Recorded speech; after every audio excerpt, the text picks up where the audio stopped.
Assalamualaikum warahmatullahi wabarakatuh. Selamat pagi kembali teman dari Jalan Merbabu 67 Ponorogo.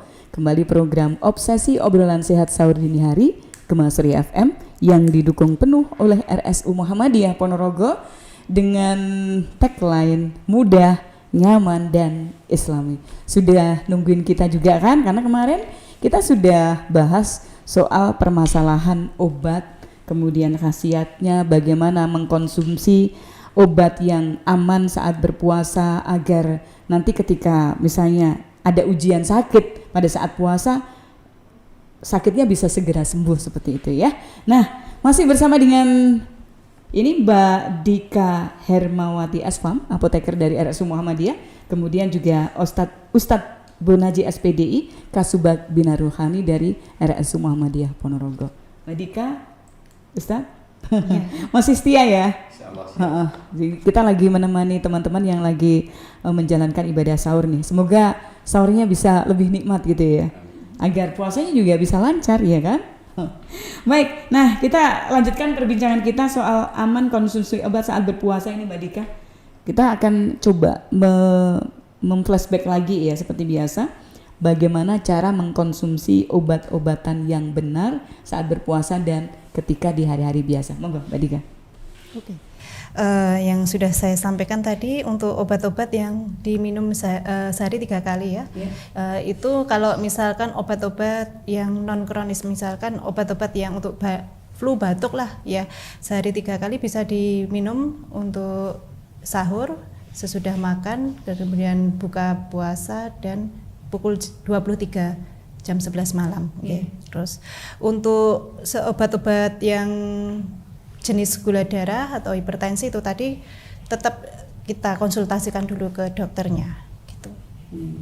Jadi nggak boleh asal minum obat ketika puasa sebelum konsultasi ke dokternya dulu. Karena kalau sembarangan justru tidak mengobati sakitnya gitu ya. Kalau misalkan sekarang kalau dia penderita diabetes, kemudian obatnya itu diminum pagi pas sahur, padahal siang kan dia tidak makan kan, bisa jadi nanti di sorenya dia bisa ngedrop, itu bisa. Makanya ada sebagian ini untuk pengobatan diabetes yang minumnya sehari sekali, ada dokter yang merubahnya menjadi di waktu sorenya gitu.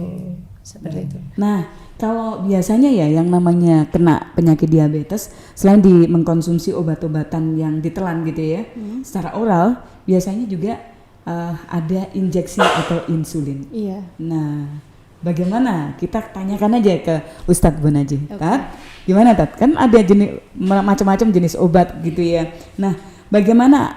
Adakah obat-obat yang membatalkan puasa dan yang tidak membatalkan ini Ustadz? Ya, jadi untuk obat yang membatalkan puasa itu obat yang diminum atau ditelan melalui tenggorokan. Itu yang membatalkan. Cuma obat-obat yang tenggorokan ya? Tenggorokan, ya tenggorokan.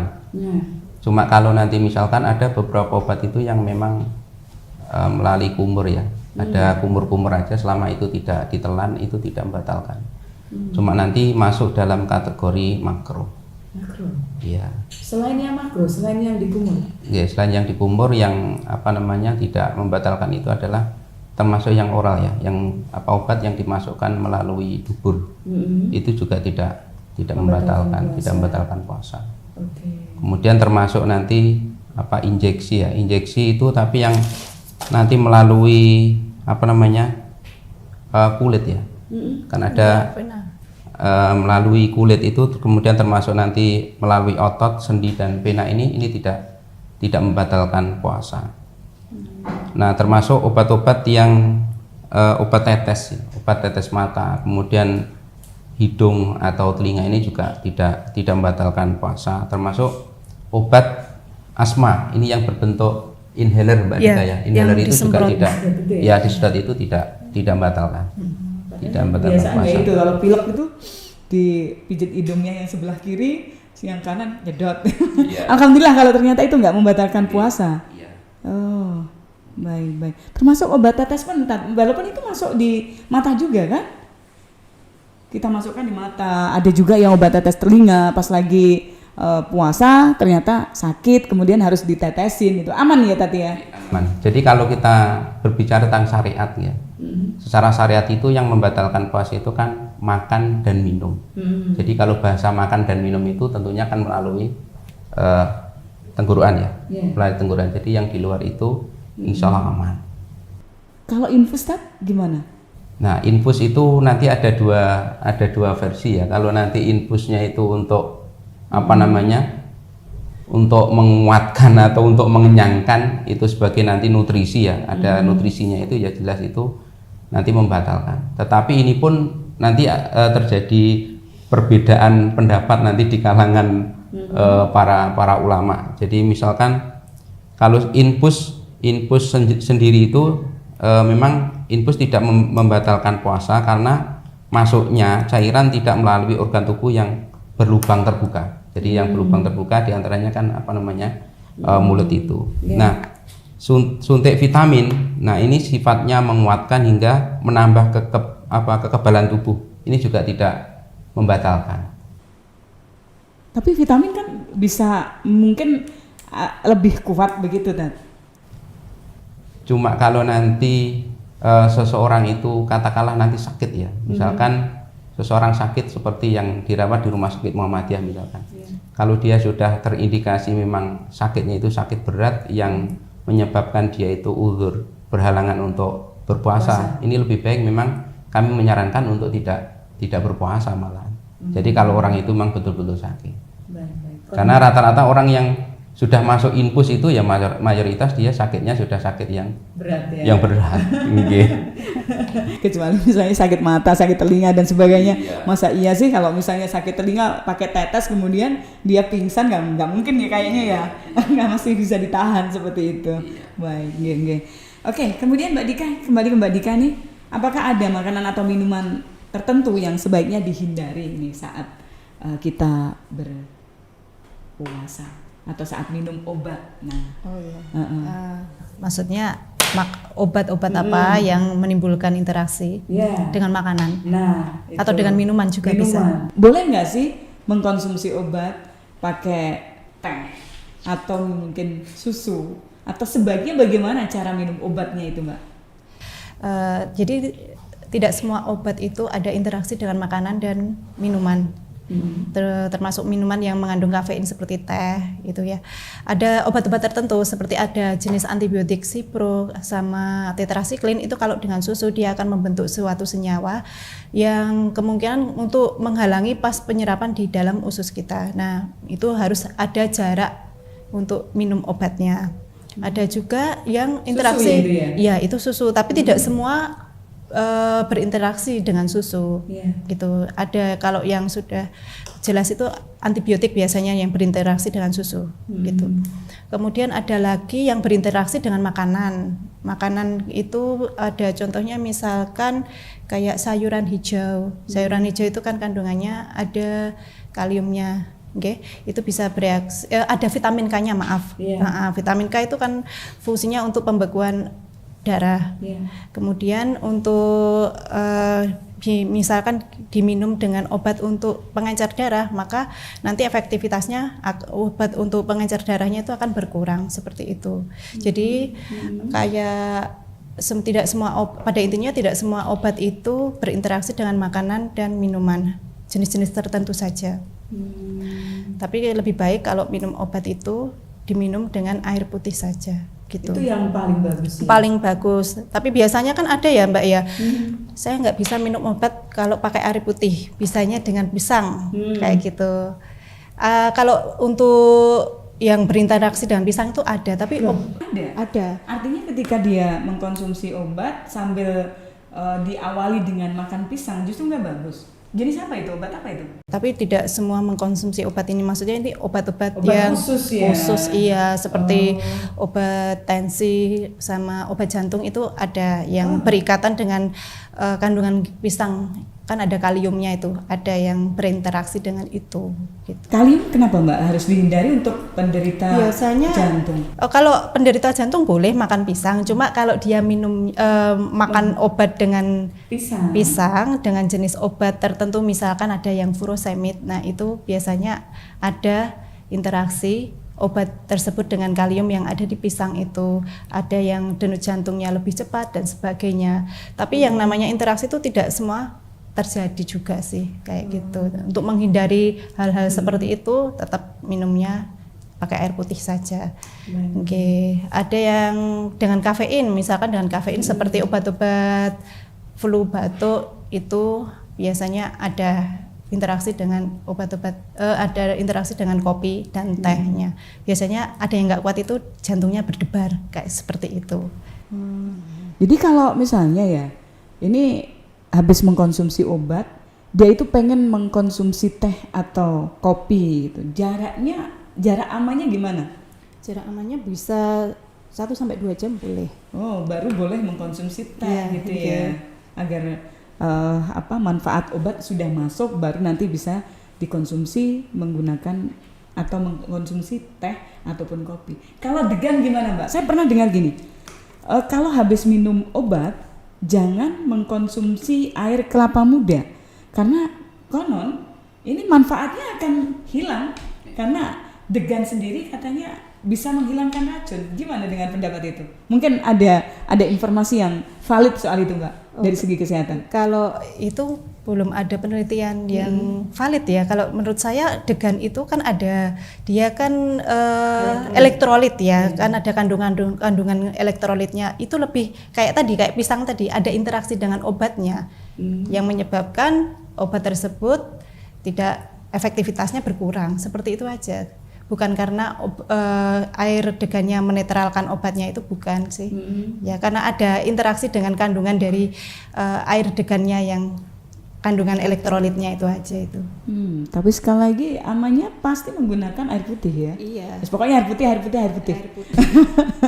Tidak ada yang lebih bagus ketika mengkonsumsi obat dibandingkan dengan air putih. Itu kuncinya sebenarnya ya. Maka dari itu ketika kita mendapatkan obat, kalau di rumah sakit itu pasti kita dari apoteker itu cek interaksinya dulu, gitu. Jadi ini jenis obat ini boleh nggak sih dikonsumsi dengan makanan? Nanti pasiennya, Mbak, saya tidak bisa minum dengan air. Jenis obat ini bisa diminum dengan kopi, apa dengan teh atau dengan pisang? Kita dari apoteker pasti akan memberikan penjelasan seperti itu, gitu. Jadi kan nggak semua kan yang obat-obat itu berinteraksi dengan makanan. Tetap ketika kita mendapatkan obat harus konsultasi dulu dengan apoteker atau dokternya. Gitu. Nanti Ustadz Bu Najih saya juga pengen mungkin pandangannya soal mengkonsumsi air putih sebenarnya bagaimana gitu kalau dilihat dari sisi kesehatan kemudian juga keislamannya seperti apa. Nanti ya Ustadz ya, kita akan break dulu untuk menyimak beberapa iklan ini. Tetaplah di program Obsesi Obrolan Sehat Sahur Dini Hari Gema Suri FM dan RSU Muhammadiyah Ponorogo, mudah, nyaman dan islami.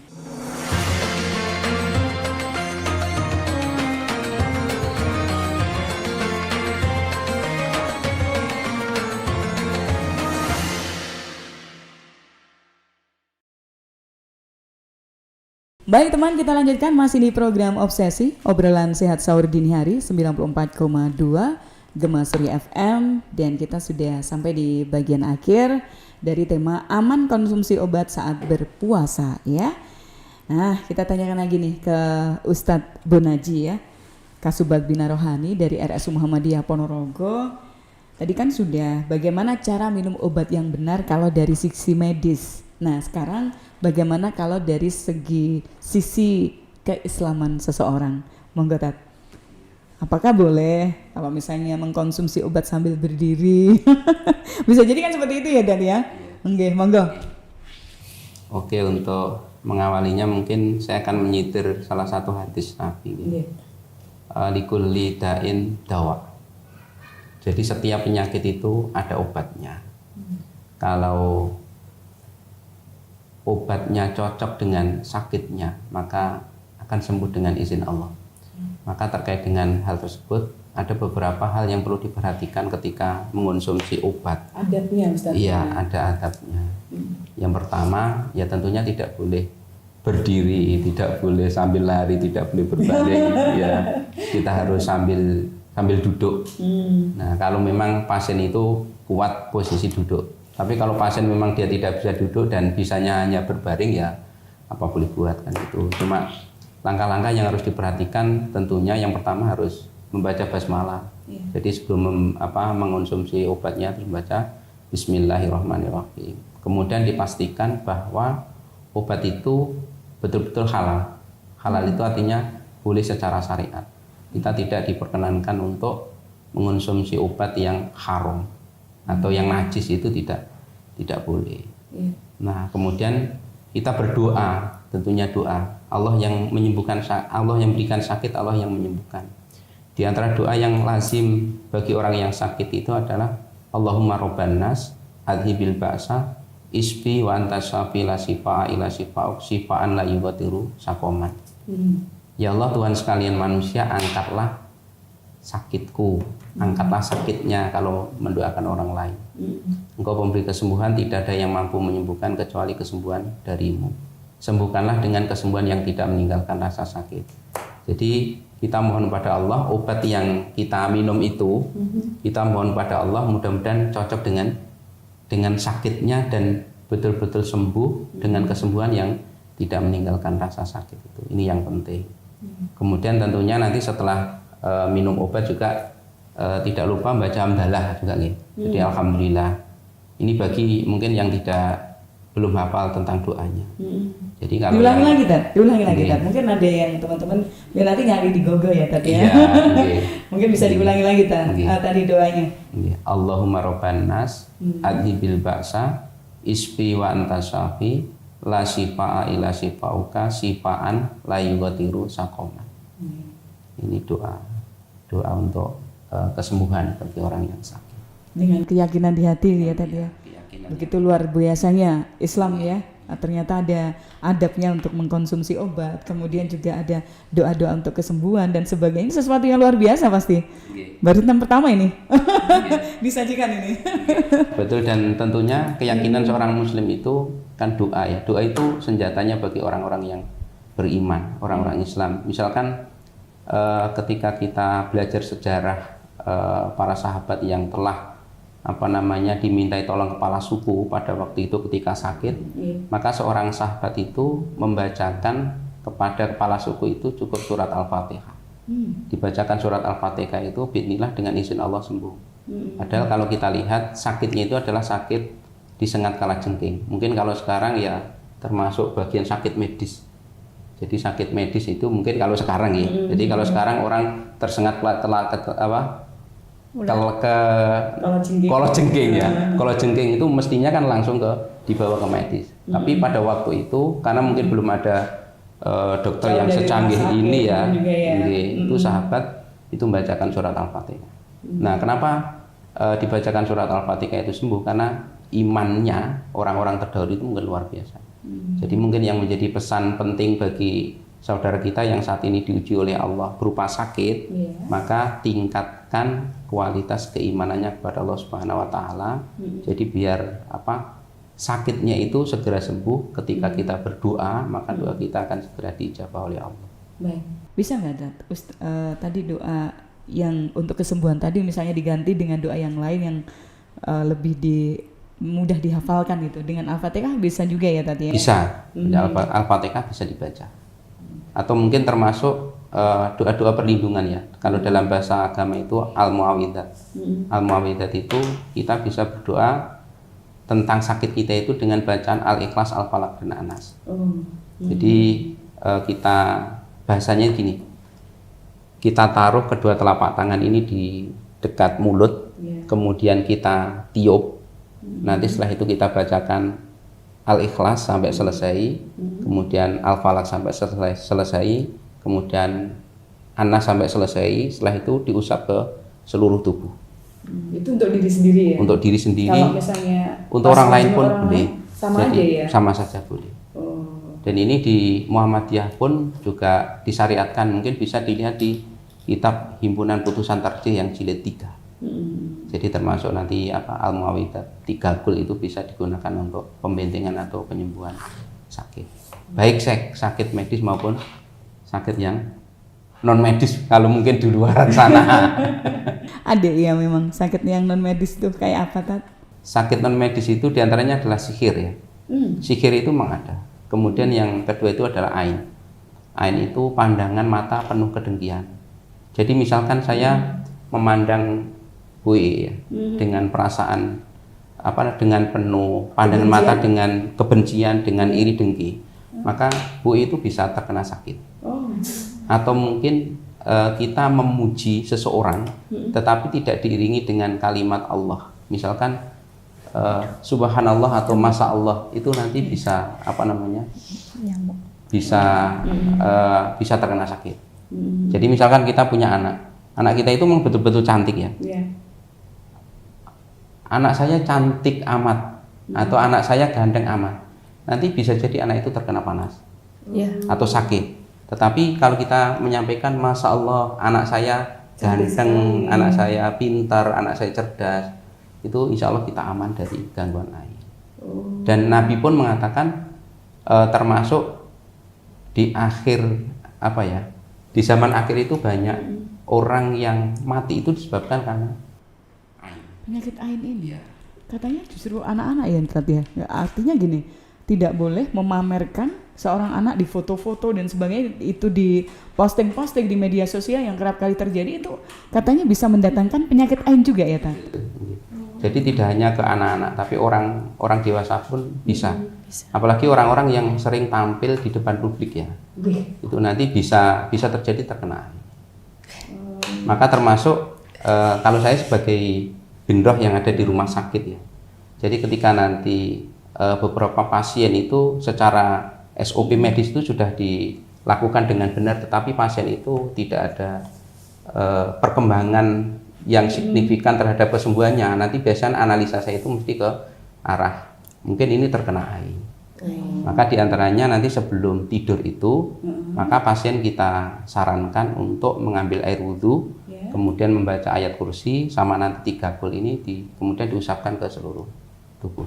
Oke, beda dengan ruqyah ya Tan? Beda. Atau bisa dengan ruqyah. Jadi kalau bahasa ruqyah itu sebenarnya kan artinya itu kita berdoa dengan ayat-ayat Al-Quran atau dengan doa-doa yang maktur yang diajarkan oleh Nabi Shallallahu Alaihi Wasallam.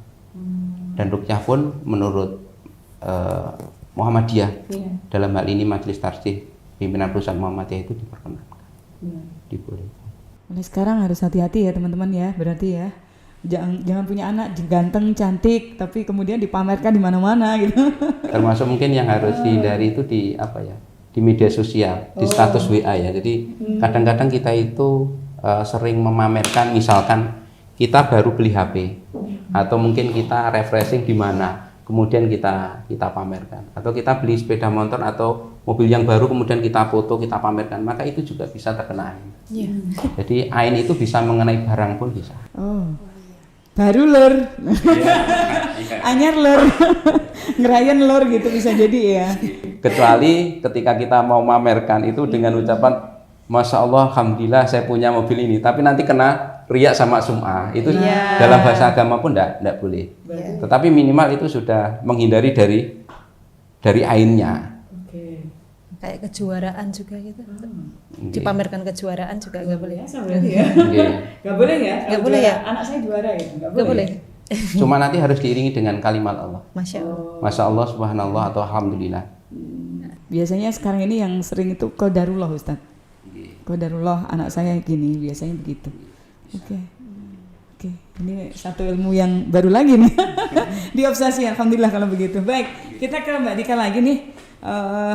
Ini kalau tadi sudah bagaimana caranya mengkonsumsi obat dan sebagainya. Nah ini yang terakhir ini ya. Bagaimana sih cara menyimpan obat yang benar? Apakah obat-obat sirup harus disimpan di kulkas dan durasinya berapa lama ketika disimpan di sana? Jangan-jangan sudah tahun bahula masih juga dikonsumsi itu. Gimana Mbak? Oke. Kalau untuk obat sirup itu ada sih yang disimpan di kulkas, tapi sebagian besar untuk obat sirup itu disimpan di suhu ruangan, gitu ya. Ada tetap kalau kita membeli obat itu harus dilihat dari brosur obatnya tersebut. Oke. Ada obat-obat yang jenis kandungannya vitamin C.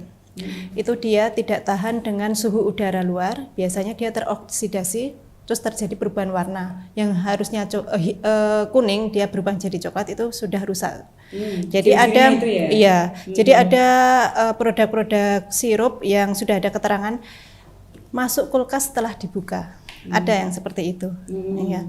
Kalau untuk tahannya setelah di kulkas itu berapa bulan, itu hampir semua obat kecuali antibiotik kalau sudah dibuka itu tahannya cuma 6 bulan. 6 bulan aja. Tapi kita pastikan untuk warna, baunya ada perubahan atau tidak. Tetap kita pastikan itu dulu. Iya, gitu.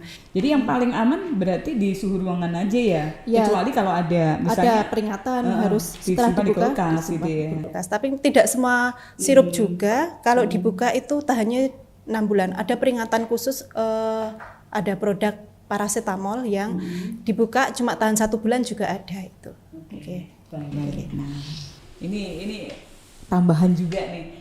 Teman-teman semuanya biasanya kan kalau misalnya sakit gitu ya, itu disarankan ke fasilitas kesehatan, salah satunya ke RSU Muhammadiyah Ponorogo yang bisa menjadi pilihan ya. Nah, apakah ada fasilitas-fasilitas khusus yang diberikan oleh RSU Muhammadiyah Ponorogo ini, Mbak? Kalau misalnya ada yang berobat ke sana, oh lembab banget ini nunggu obatnya, padahal rumah saya misalnya ngerayun, rumah saya bungkal, atau misalnya rumahnya deket-deketan tapi ada keperluan sangat mendadak seperti itu. Gimana untuk RSU Muhammadiyah terkait dengan layanan itu, Mbak? Untuk RSU Muhammadiyah ini sudah beberapa tahun ini ada layanan antar obat gratis namanya Antarmu. Ya. Jadi untuk alurnya biasanya pasien-pasien yang sudah periksa mendapatkan resep dokter itu langsung saja mendaftar ke bagian Antarmu yang ada di dekat. Biasanya di dekat periksa dokter ada kok nanti. Oke, di situ. Dan tidak ada biaya, gratis. Untuk jaraknya kurang lebih 15 km. 15 kilo di mana ya? Babatan kali ya? Iya, bisa. Kalau misalnya Mbak, memang benar-benar terpaksa begitu, yang lebih dari 15 kilo itu bisa mengantar dengan misalnya dikutip biaya itu bisa juga ya? Atau gimana? Kalau selama ini nggak ada yang kita maksimal itu ya? Iya, untuk ada biaya tuh juga nggak ada untuk selama ini. Ya. Tapi untuk hari Sabtu Antarmunya tutup karena banyak polinya yang tutup juga. Praktek dokter di hari Sabtu kan banyak yang tutup. Akhirnya untuk Antarmu juga Sabtu kita masih tutup. Jadi hari Senin sampai hari Jumat aja ya. Kalau misalnya pengen dilayani dengan sistem Antarmu tersebut. Iya. Gratis, benar-benar gratis ya? Benar-benar gratis. Sampai di depan rumah ya? Iya. Oke. Tapi gimana? kalau pasien umum harus bayar dulu ke kasir, bayar obatnya sama dokternya dulu baru kita antar. Kalau misalnya nggak bayar ya obat nggak bakal nyampe ke rumah dong. Iya. Baik, matur suwun Mbak Dika, Ustadz Bunaji sudah hadir di program Obsesi Obrolan Sehat Sahur Dini Hari Gema Surya FM. Mudah-mudahan lain waktu kita bisa sambung lagi ya. Matur suwun, semoga puasa kita bisa benar-benar lancar dan mendapatkan berkah dari Allah. Sampai di sini kebersamaan kita di Obsesi Obrolan Sehat Sahur Dini Hari Gema Surya FM dan RSU Muhammadiyah Ponorogo. Terima kasih. Saya pamit dulu. Assalamualaikum warahmatullahi wabarakatuh.